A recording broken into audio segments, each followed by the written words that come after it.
It is May 15th, 2023. Can you believe that we're approaching, we're a month away from halfway through the year. It's unbelievable to me. But by the same token, we're a month closer to Jesus coming, which if we're not living for that, then I don't know what we're living, because this is about Jesus. But anyway, tonight, you can see we're going to talk about the last chapter of Ezekiel, and being chapter 48. There's some unique perspectives about that, and we're going to share those. I hope you're watching our Jesus shorts too, because there's some really interesting ones. We get into some topics you probably won't ever have heard about, or maybe won't hear of somewhere else. So anyway, we're going to get started. We'll first pray, like always, and we'll get started. Heavenly Father, we glorify you and we thank you for your wisdom. We thank you for your word that gives us the knowledge and understanding of who you are. You didn't try and hide the truth so that we would have to guess or to wander through the wilderness to find how to get to heaven, how to spend eternity with you.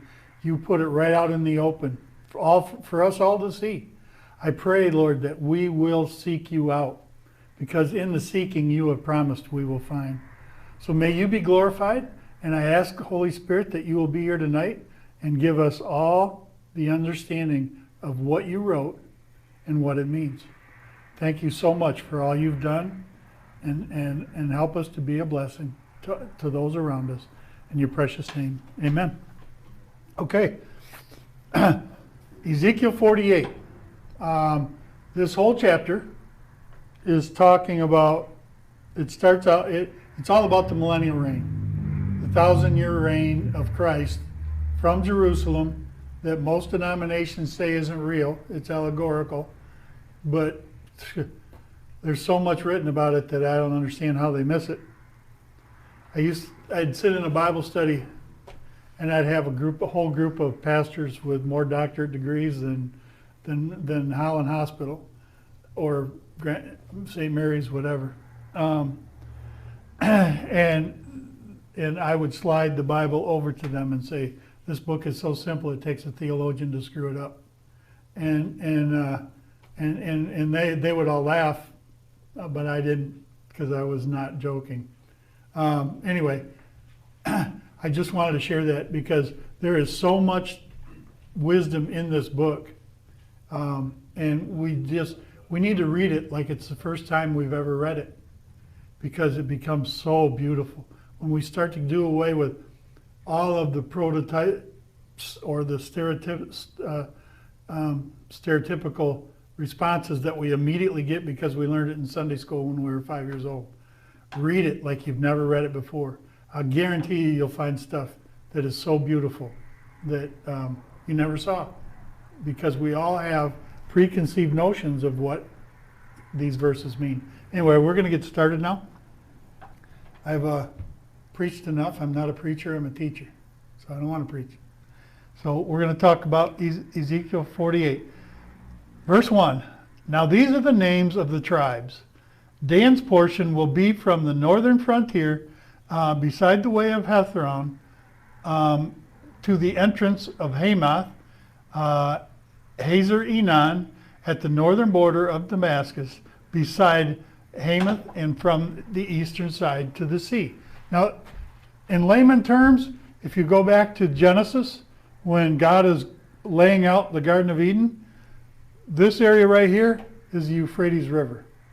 So it is the northern border of the land that God created for the Garden of Eden. As we talked, I don't know, 2, 4, 6, 8 weeks ago, whatever it was, when we said that the same land that was the Garden of Eden will be the land that Israel inhabits, that we're talking about tonight during the millennial reign.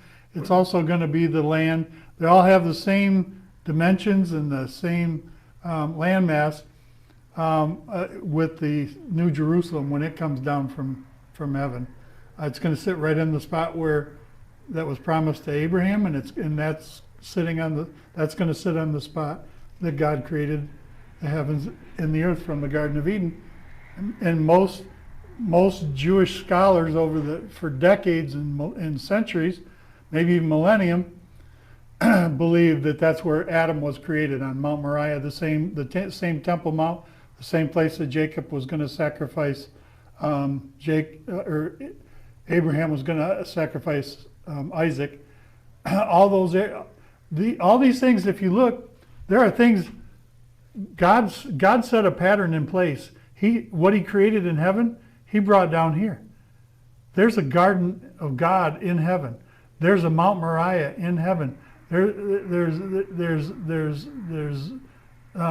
other mountains in heaven that Israel is a pattern of what God created in heaven, and we're going to see that. So, one day we'll see it. So anyway, this right here, the northern portion of the future land of Israel. Now, bear in mind that this land that was promised to Abraham, Israel has never possessed. And I know that's a bone of contention with certain segments of the world population, but including that of the United States, that Israel is inhabiting or possessing land that didn't belong to them. But if you look, I mean, Israel was promised this land, and if you want to go and kick against the bricks or bash your head against the wall, you're gonna be straight out coming against God if you say that Israel doesn't own this land. And when I hear people saying that Israel doesn't own the West Bank, then I think, why would you go against God? I don't understand. But anyway, it's pretty plain and pretty clear. Now, I want to show, because if you look, this right here is interesting to me. Dan's portion will be from the northern frontier beside the way of Hethlon. Now, this is during the millennial reign. This is after the tribulation. And Revelation chapter 7 is coming up to the middle of the tribulation. So I want you to think about that as we're going to talk about what's coming now. Revelation 7. Now I heard the number of those marked with a seal. And if you know the book of Revelation, you know chapter 7. It is the 12,000 from each of the 12 tribes. There'll be 144,000 from every tribe of Israel. Dan is not included. And it's 12,000 from each tribe. I don't know why it was written that way, but now I heard the number of those marked with a seal, 144,000. 12,000, it left out the 12,000 for some reason. 12,000 from every tribe of Israel. Dan is not included. And why was Dan not included? Well, we're going to talk about that. Instead, Joseph and his son Manasseh were given land. So Joseph's descendants were given a double portion. They were actually given Dan's, for the millennial reign, they're given Dan, or for a time now, Manasseh is given Dan's land. Why? It wasn't because Dan was bad. It was because his descendants were. Probable reason Dan was excluded. Judges 18, verses 14 through 31. So from the Danite clan, from Zorah and Eshtal, 600 men set out, armed with weapons of war. These are all men of the tribe of Dan. And if you look at, there, you can go through back Genesis chapter 49 and Deuteronomy chapter 33. In 49, Jacob prophesies about each of his sons and gives characteristics of what his sons' descendants will be like. In Deuteronomy 33, I think there's 9 that Moses talks about and gives characteristics to. Now, there are also other places in the Bible that refer to characteristics or attributes of each of the tribes. And the reason I'm saying this is going to be important later as we move on. But in in Moses' case, when you see, when you'll see what I'm talking, why I think why it's important that the characteristics you take, and there are other places like with Issachar, says in 1 Chronicles 12:32 it says, "Be like the men of Issachar who understood the times they were living in." What does that mean? It means understand prophecy. It's not impossible to understand. Seek God with all your heart, with all your mind, with all your soul, and it will be given to you. What will be given to you? God's knowledge, His wisdom, His understanding. So therefore, He doesn't hide. He hides things in plain sight. And in Proverbs, He said in chapter 22, verse 4 and 5, He said, "It is the glory of God to conceal a matter. It is the honor of kings to search it out." He tells it as plainly as He can, but He hides it right in plain sight. It's kind of like when I was little, my parents would hide. I remember one year I got a mini bike in a box this big.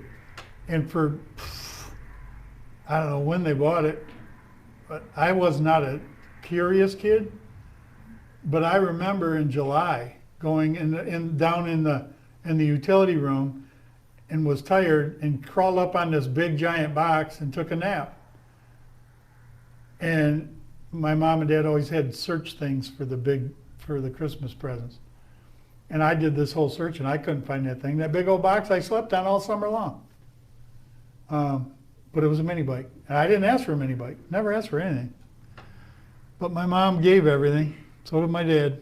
So anyway, then the 5 men that went to spy out the country of Laish said to their kinsmen, "Do you know that in these houses there are an ephod?" If you don't know what an ephod is, it's the silk linen.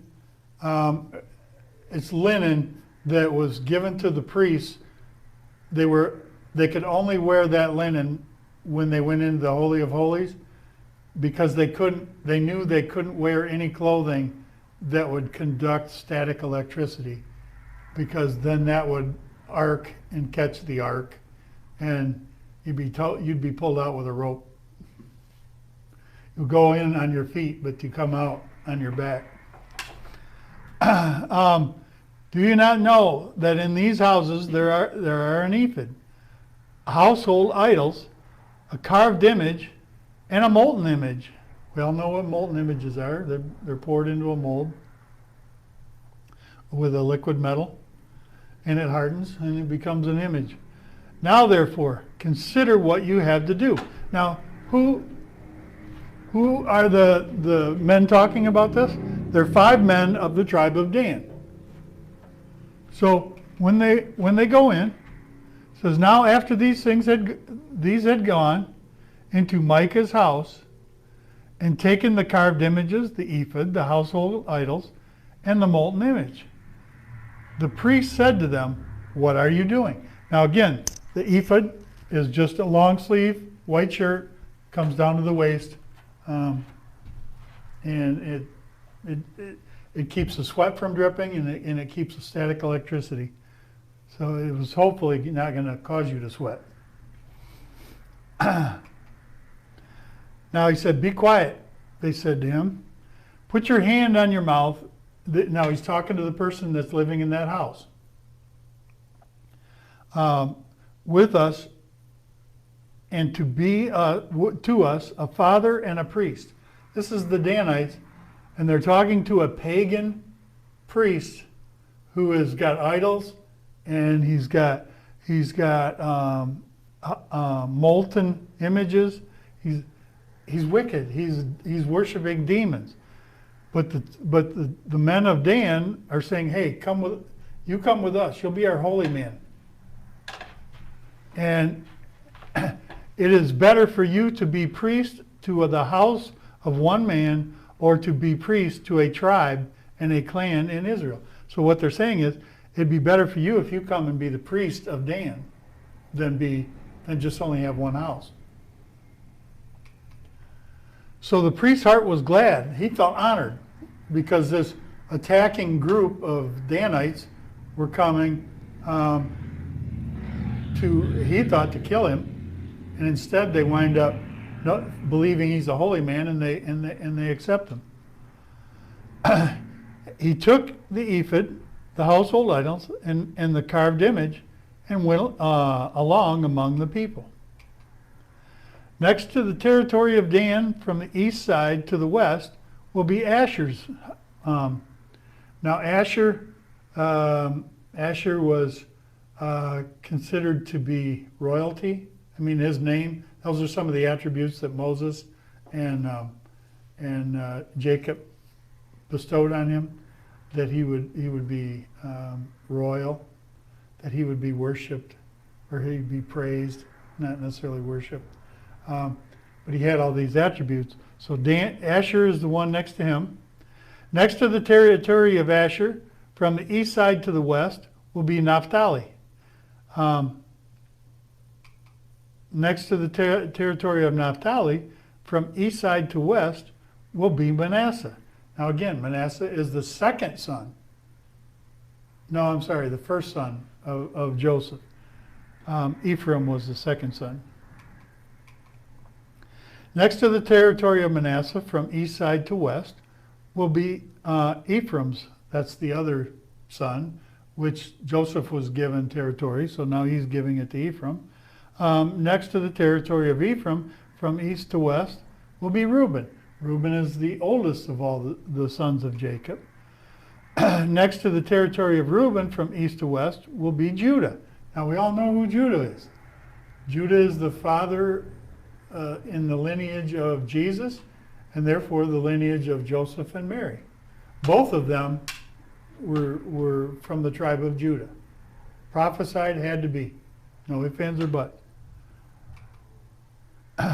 But by Judah's border, from east to west, will be the contribution which you will set aside. Now, what is this? The land of Israel, he's saying you're going to set this land apart from your own land. You're going to give it up freely out of the lands that you should have inherited. Mainly Judah, Benjamin, and I'm trying to think of the other one that was right there. I'll think of it in a minute. 25,000 cubits in width, in length, like one of the portions, from the east side to the west. The sanctuary will be in the midst of it. Now, you can see where this is going, saying the sanctuary will be in the middle of it. Because they had made 12 tribes, and that doesn't include the Levites, because the Levites themselves were not given land.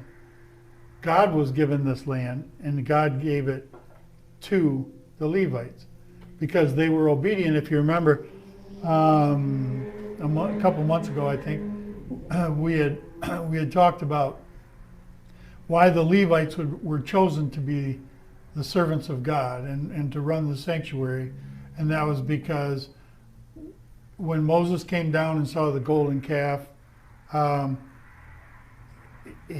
God told Moses to have them kill the 3,000 that were following the calf, and no one would do it except the Levites. And God said, because of that, you did what I told you to do. You shall be my priests. So they were rewarded. There is a reward for being honorable and following God.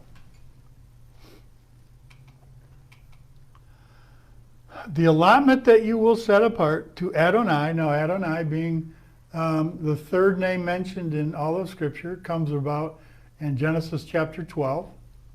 That's where we first see the name Adonai, which means master.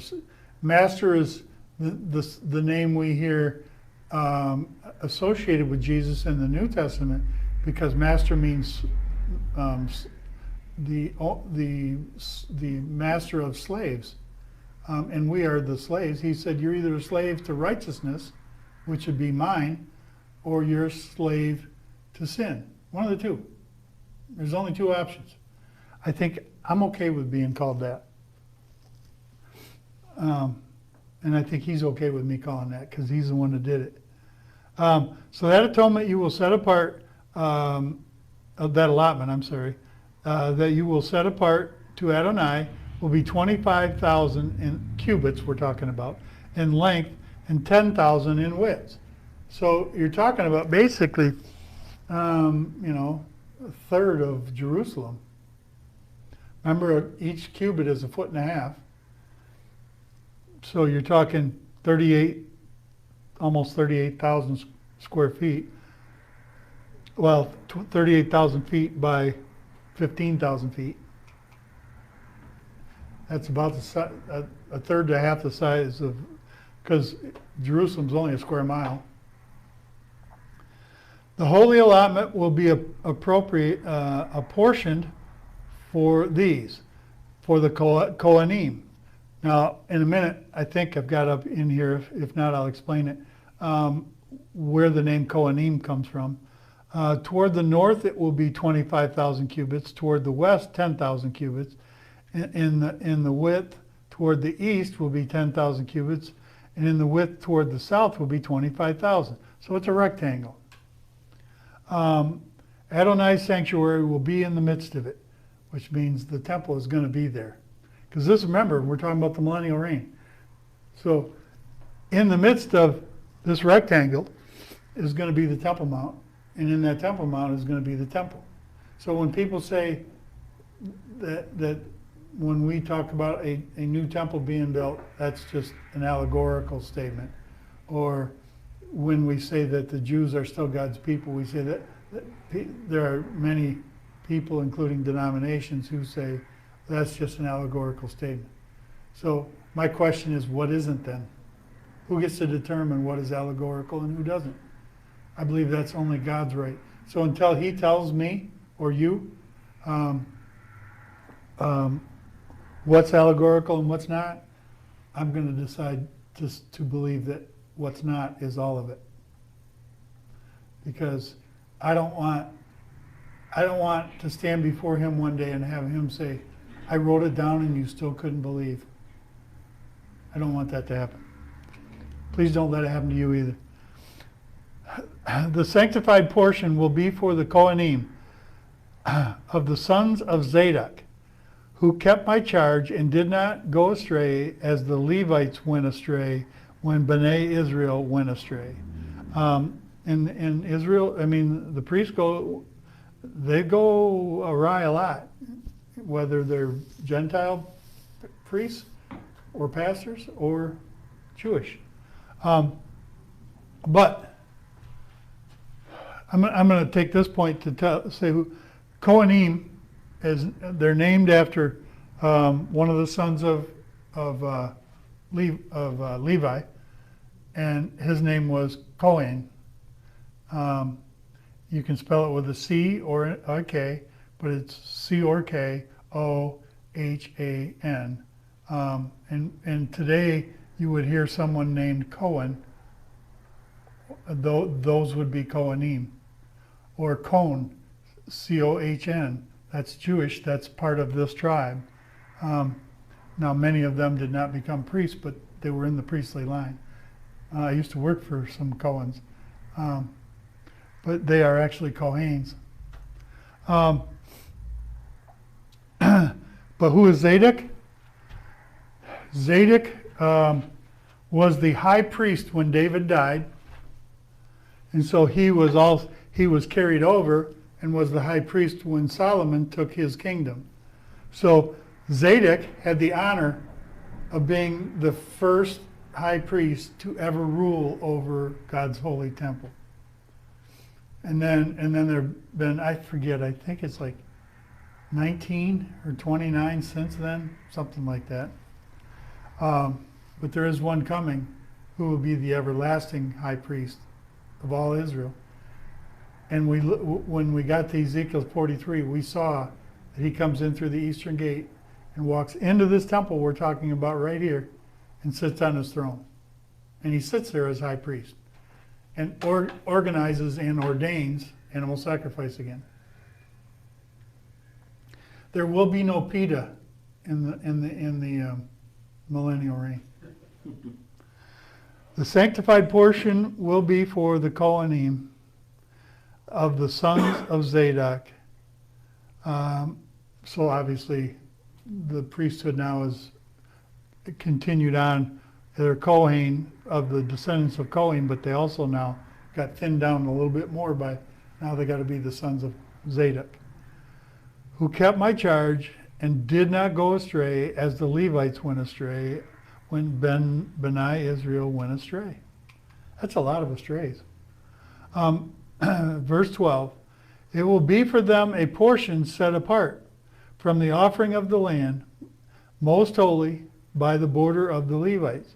So we're talking about all, but it's really, to me, it's fascinating because 2 weeks ago we talked about the miraculous signs that are occurring that is setting up for Jesus coming with the Dead Sea, and how it is doing exactly what Ezekiel prophesied. It is drying up on the south end, and it is creating, not quite yet, it's not creating fresh water yet, but it is being set up to do so. Alongside the border of the Kohanim, the Levites will have 25,000 in length and 10,000 in width. See how numbers tend to repeat themselves? If you saw back, I don't even remember how long ago it was, but we talked about in the book of Daniel, chapter 8, and I think it's verse 13. It talks about, I saw a holy one and then I saw another holy one. That second holy one is only, that name of that angel only appears one time in all of Scripture. And it's Palmani in Hebrew. It's actually two words, Pala Monet. Pala meaning beautiful, and Monet, counter. So that angel that we see in Daniel 8:8 is God, in Hebrew is the keeper of God's numeric secrets. So many times in Scripture we see an angel that is not named, that says there'll be 1,260 days before this. That's in Revelation chapter 10, 11, 12, 13. So those are all, those Revelation 10 through 13 are all on the same day. It's the exact first day of the second half of the tribulation. So when people say that, I've had way too many pastors tell me that the book of Revelation is not in chronological order. And I say, you really don't know what you're talking about. Because it is obviously in chronological order. And the only reason that it doesn't fit your chronological order is because you've got it all messed up because you believe in the wrong JC, or you believe in the wrong another person who is cherished in a denomination above Jesus. And I said, I don't know how else to say it, but you worship the wrong God. So the entire length will be 25,000 cubits, and the width 10,000. They must not sell or exchange any of it, or transfer the choice portion of the land, for it is holy to Adonai.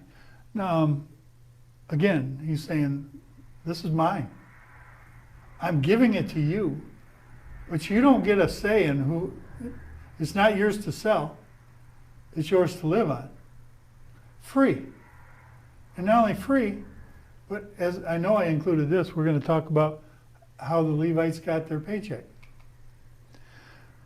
The 5,000 that remain in the width in front of the 25,000 will be for common use for the city, for living and for pasture land. What pasture land? Animals being kept for sacrifice. Why is this portion given to the Levites so special? Leviticus 27, starting in verse 30. All the tithe of the land, whether from the seed of the land or the fruit of the trees, belongs to Adonai, for it is holy to Adonai. Now imagine, again, first appearance we see of the name of God. It's not actually a name, it's an attribute. God only has one name. I hear all the time, God has this name, God has that name, God has this. No. He has one name, and his name is Jehovah. He has attributes. Like we said, this is Master. El Shaddai, the God of more than enough. Jehovah Rapha, the God who heals me. Those are attributes. Adonai El Roy, the God who sees me.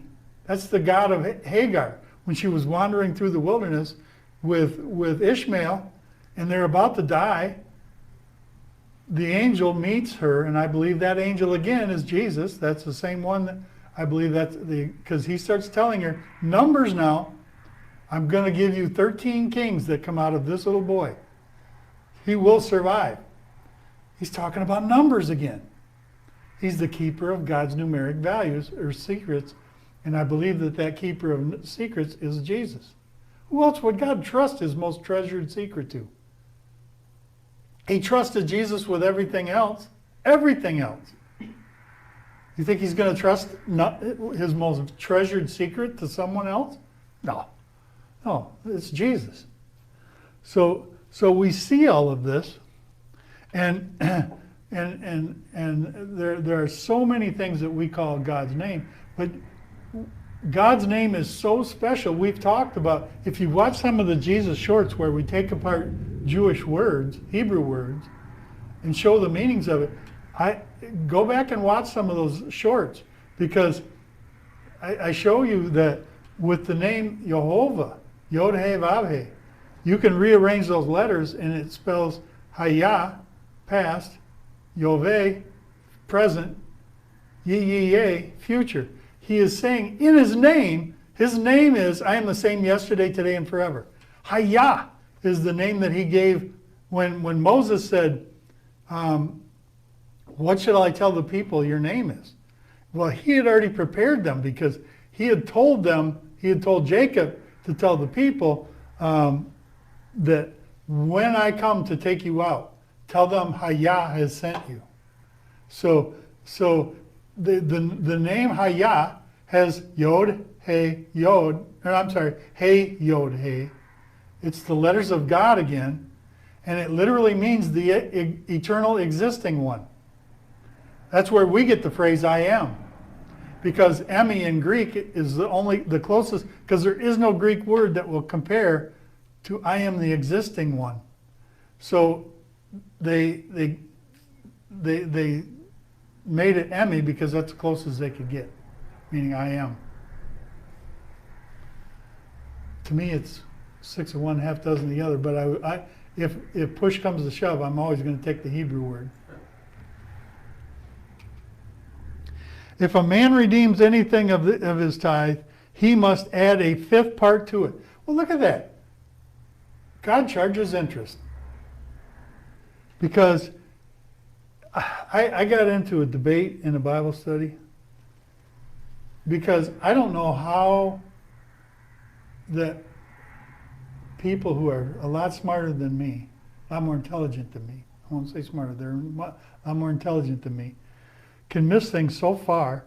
And they said, well, redeem, that means I come and I buy it back. So if I buy it back, I got to pay 20% overage charge.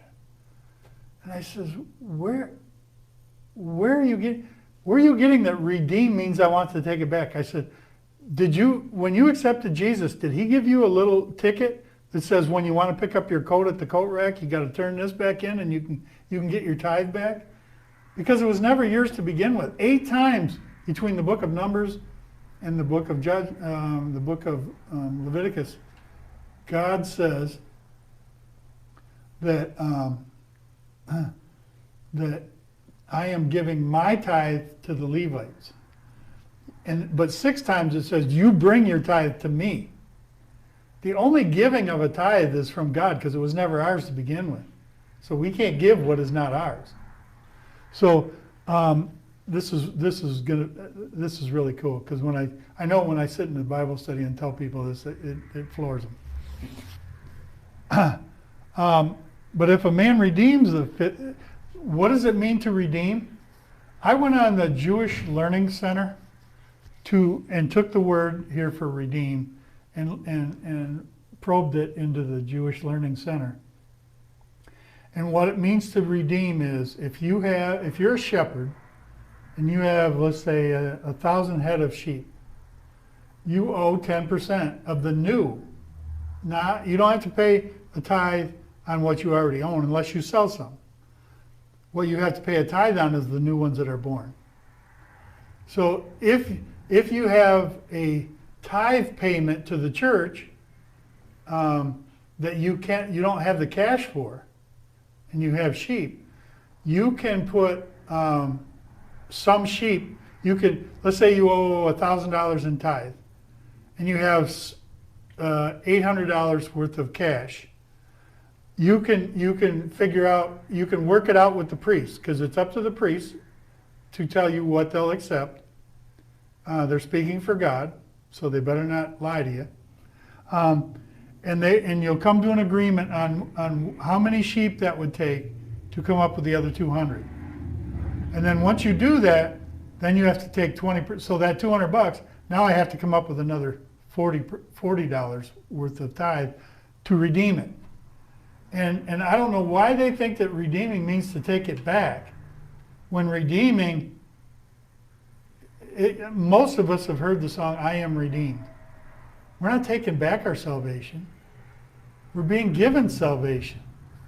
So they're giving these sheep and they're redeeming their tithe by making it holy, not taking it back.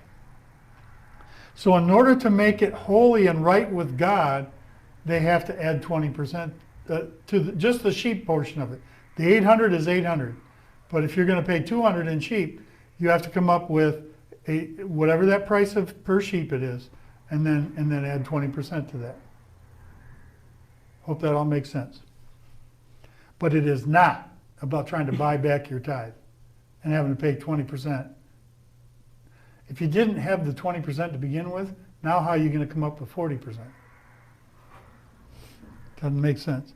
From all the tithe of the herds of the flocks, whatever passes under the rod, 1/10 will be holy to the Lord. Now this is, when it's talking about going under the rod, that's when the sheep are being separated, brought to market. They're separated by someone who puts a rod down at the end of your flock so you don't get the next guy's sheep mixed with yours. And if you're selling them, you owe 10% of whatever you get. Numbers 18:21.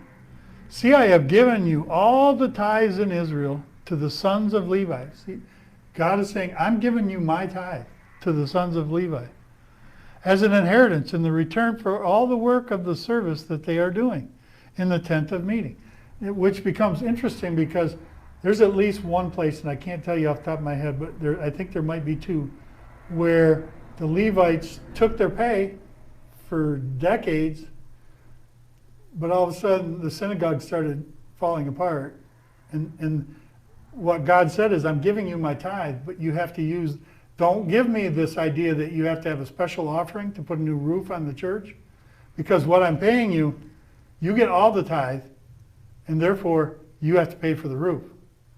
Don't make the people of the church, the synagogue, pay for it again. Now we don't do that, but our pastors don't get 100% of the tithe either.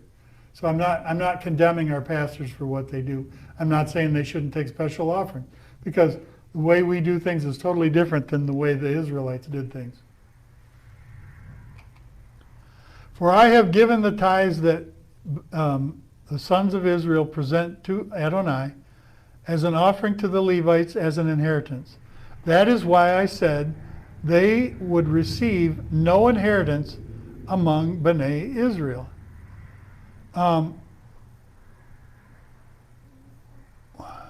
So I'm trying to.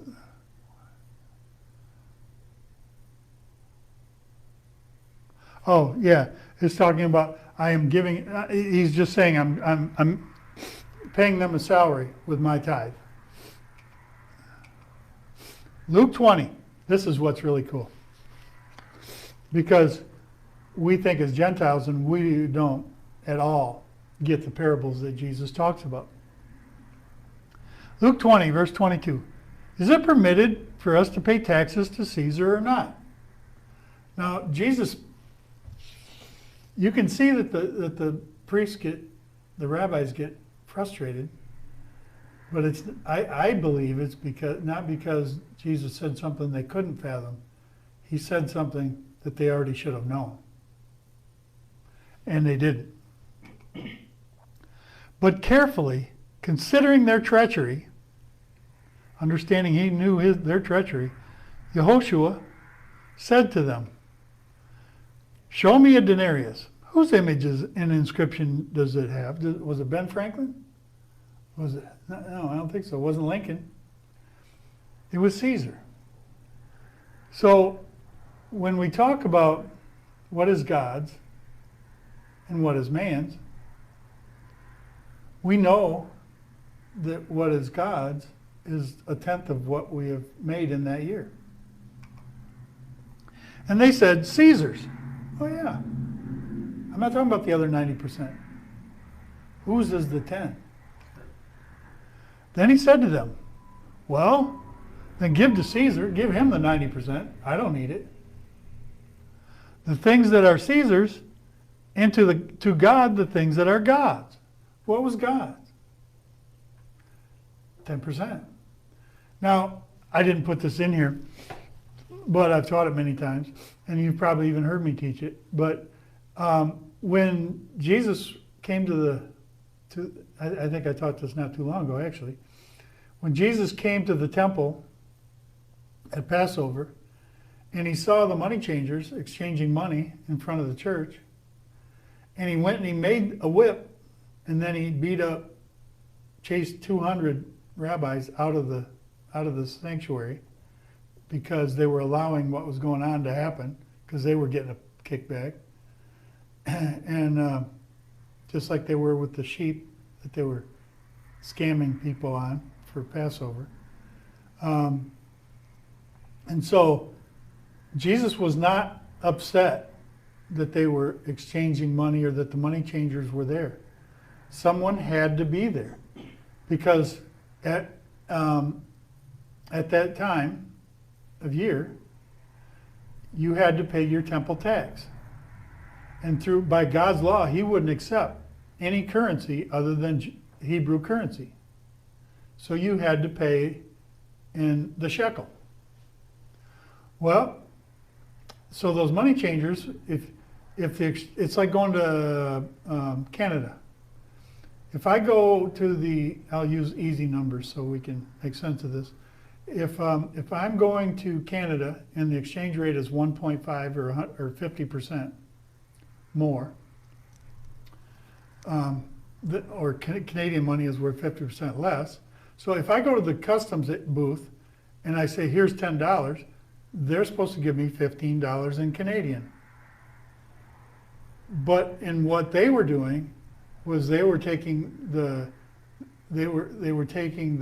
Roman currency, and they were supposed to give what the true exchange rate was for the shekel, but they were taking interest. So they were scamming the people out of God's money because now they're taking from his tithe.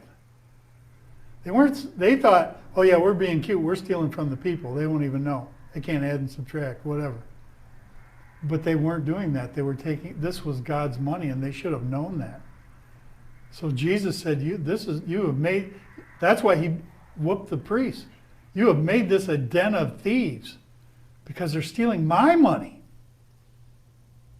Not because he needed it, but it was his.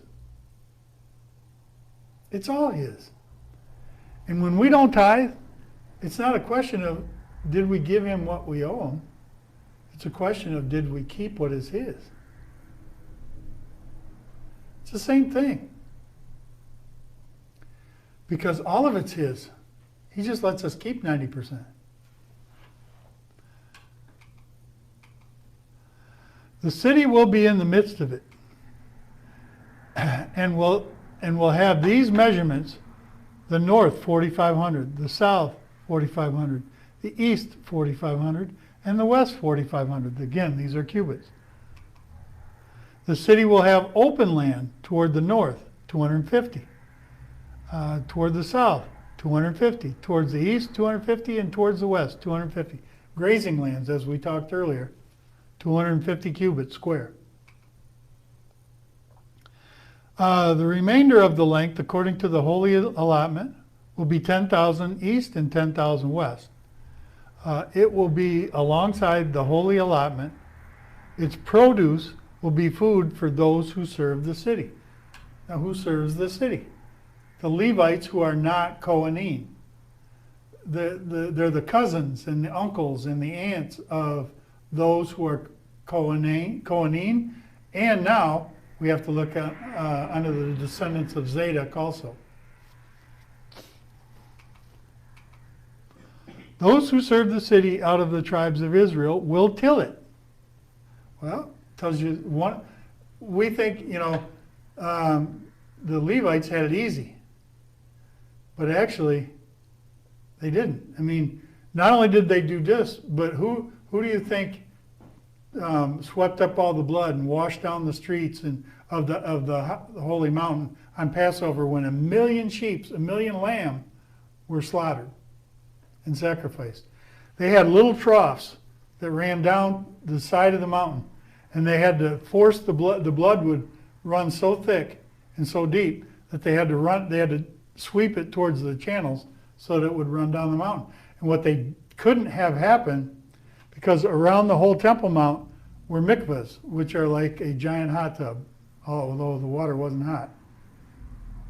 And anyone, before they could go up to the top of the mountain and go into the temple, if they were considered unclean, whether they touched a dead body, whether it was a woman's menstrual cycle, whether there's a number of reasons you can be unclean.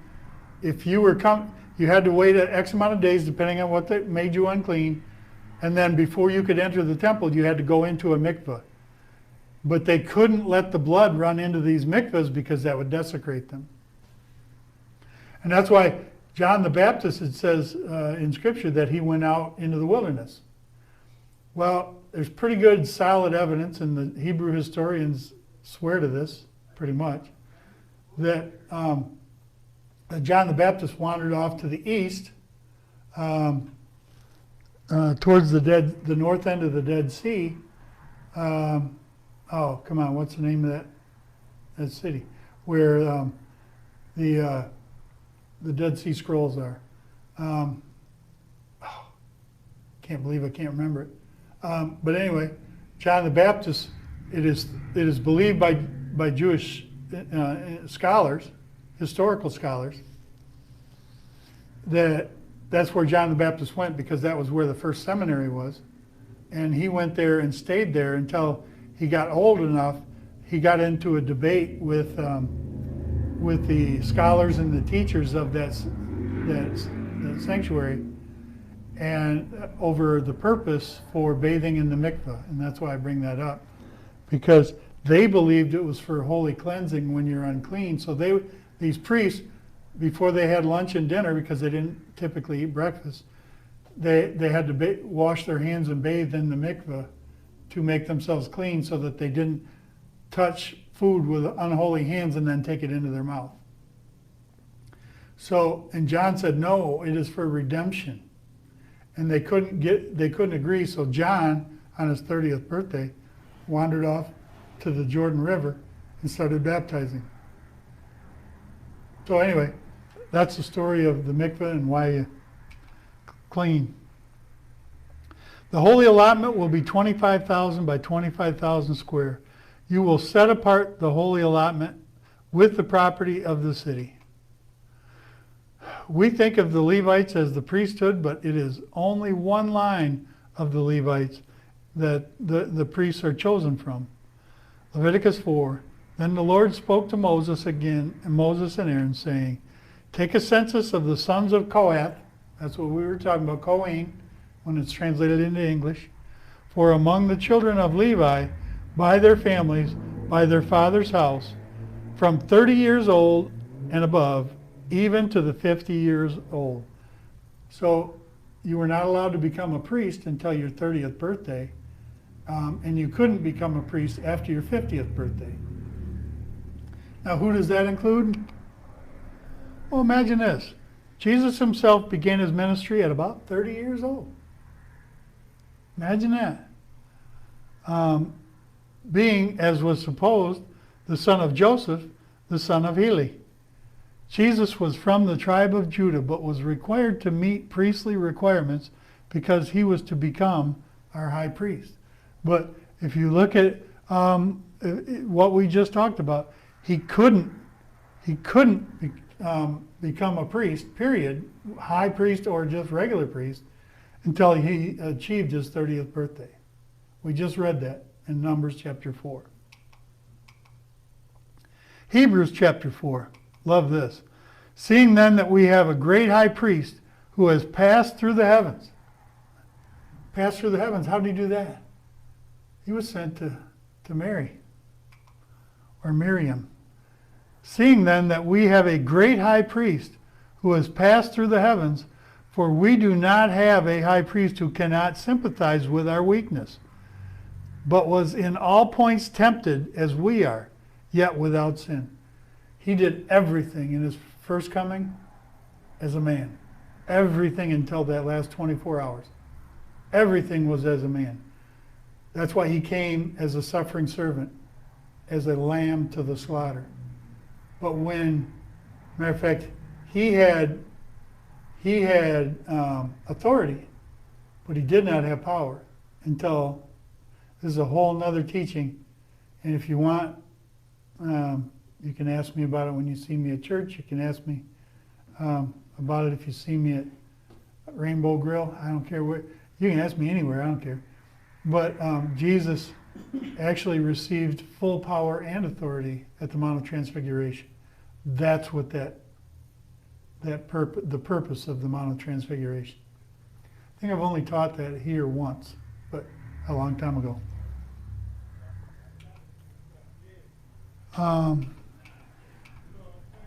What is remaining from this side and on the other of the holy allotment and the city property will be for the prince.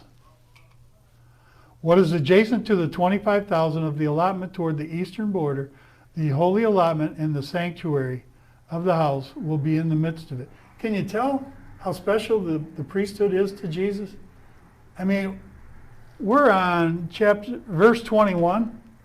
I think we started with the Levites in about 11. So almost half of what we have talked about has been the land he's given to the Levites. And by doing so, he's saying it's mine.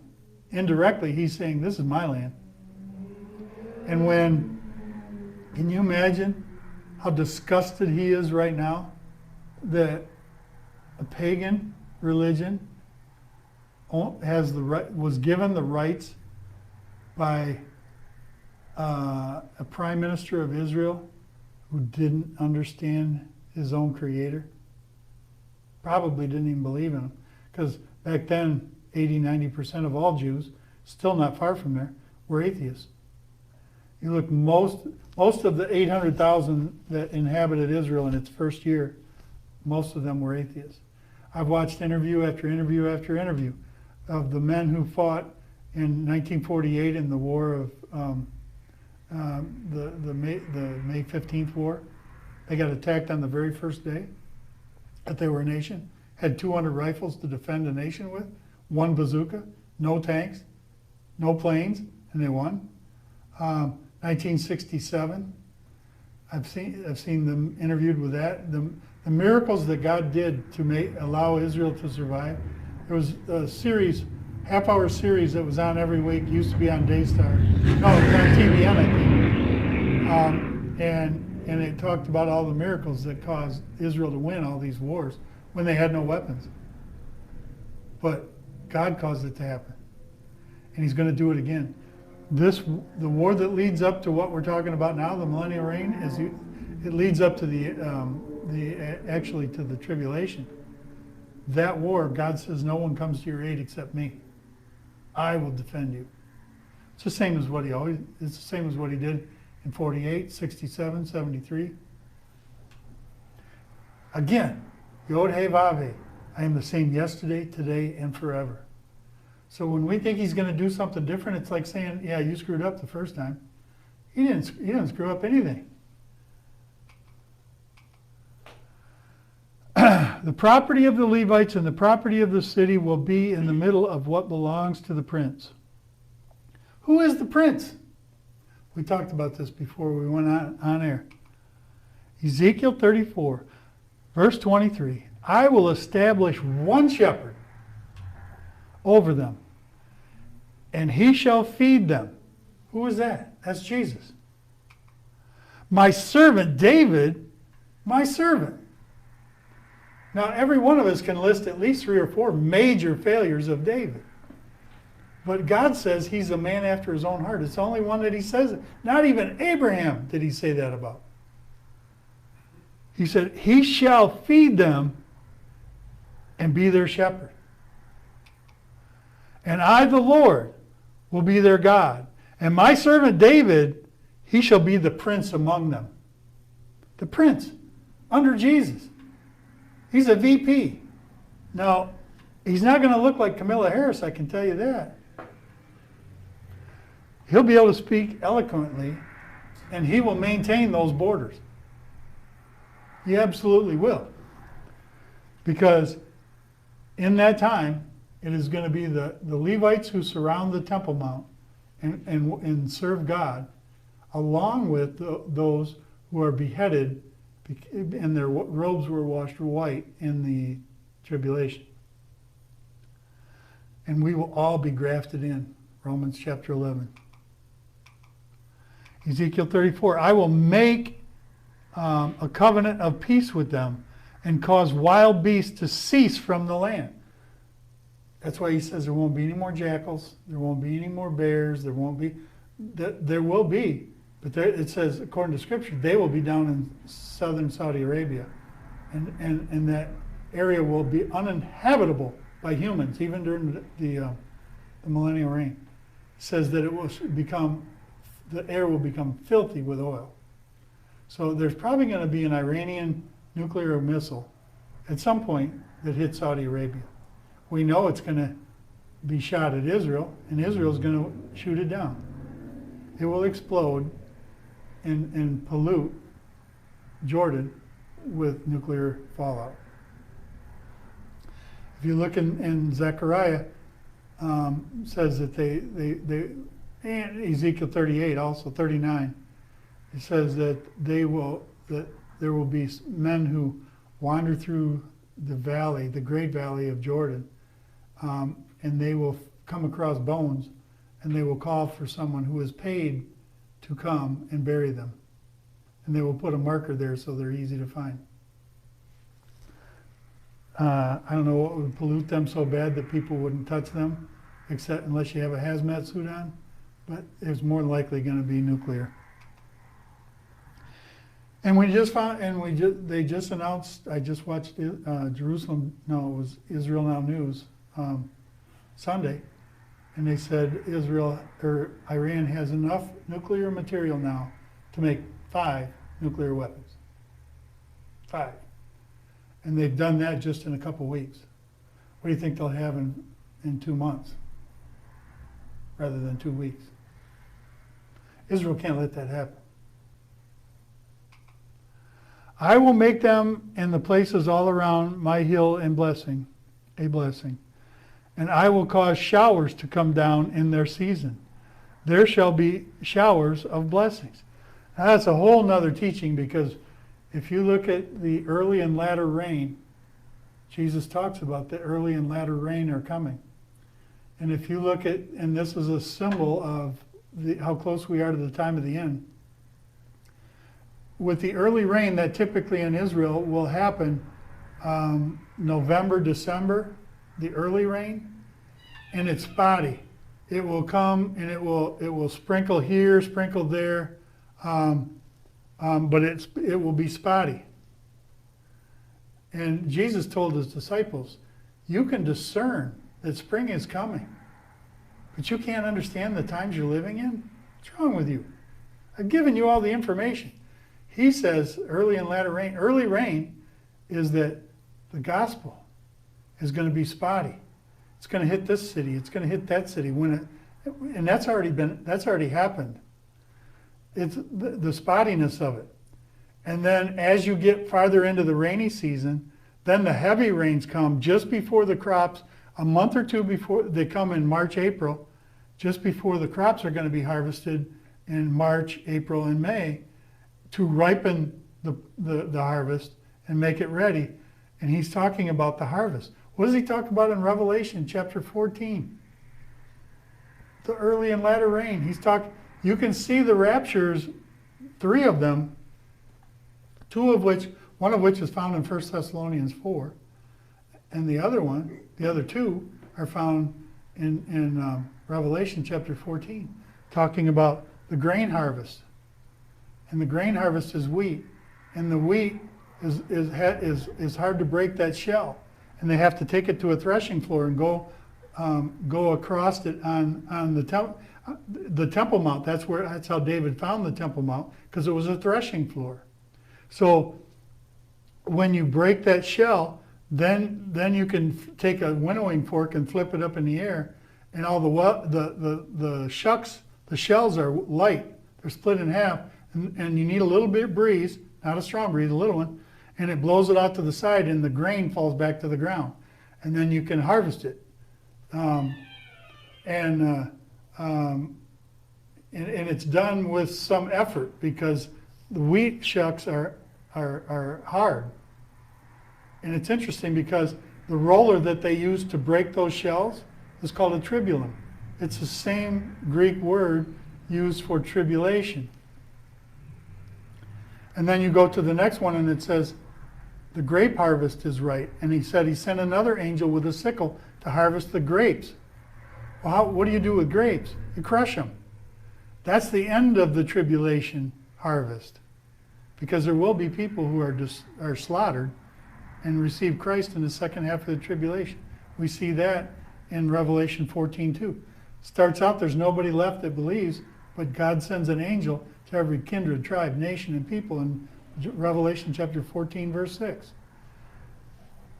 We didn't talk about the pre-trib rapture, which is the first festival, which is Passover, which is barley.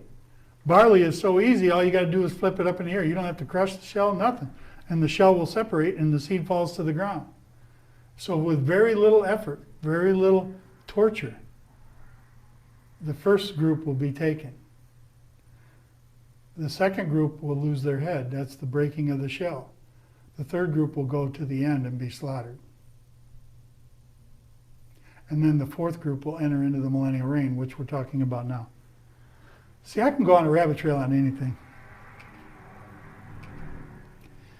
Ezekiel 34 again. Then the trees of the field shall yield their fruit, and the earth shall yield her increase. Israel finally, after 6,000 plus years, is going to be blessed. They're going to allowed to bless man, I should say. They shall be safe in their land, and they shall know that I am the Lord. So for the first time since 70 or 100 years after the creation of Adam and Eve, Israel's going to be redeemed. What a beautiful thought. Isaiah 35, and the desert shall blossom like a rose, and it is. And as we talked last week, the Dead Sea is coming to life. When I have broken the bands of their yoke and delivered them from the hand of those who have enslaved them. Imagine that. He's going to be the defender of Israel. He's going to take vengeance. He said, vengeance is mine. Has he ever done that before?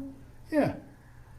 I sat in a room with rabbis in a synagogue, and I said, how many plagues were there in Egypt? They said 10. I said, really?